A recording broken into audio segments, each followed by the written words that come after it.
পৃথিবীতে সত্যি কেউ কারো নয়। স্বার্থের কারণে কেউ কিছু সময়ের জন্য আপন হয়, আর স্বার্থ ফুরিয়ে গেলে কেউ কারো নয়। কাউকে যদি তোমার ভালো না লাগে তবে গোপন রেখে অভিনয় করো না, তাকে বলে দিও।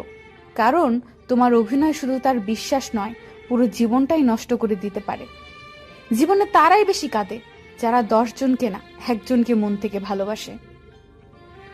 মন খারাপ সবার জন্য হয় না, যার জন্য হয় সে বোঝে না। আমি যার জন্য ভেবে কাঁদি সে অন্য কাউকে বেশি খুশি করতে ব্যস্ত থাকে। আমি রাগ করি না, কারণ আমি জানি আমার রাগের মূল্য কারো কাছে নেই। আমি জানি তোমার অনেক আপন মানুষ আছে, হয়তো তাদের মাঝে তোমার পাশে আমি কেউ নই, তবে সবার মাঝে আমার কাছে তুমি একজন যাকে আমি খুব মিস করি।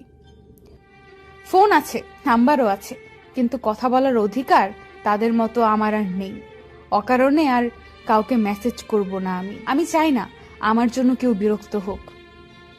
অর্থের শূন্যতার চেয়ে প্রিয়জনের শূন্যতা মানুষকে বেশি কাঁদায়। কেউ ভালোবাসা না পেয়ে কান্না করে, আর কেউ ভালোবাসা পেয়ে অবহেলা করে। আর কিছু কিছু মানুষ আছে যারা সারা জীবনের জন্য পাগলের মতো ভালোবেসে যায়।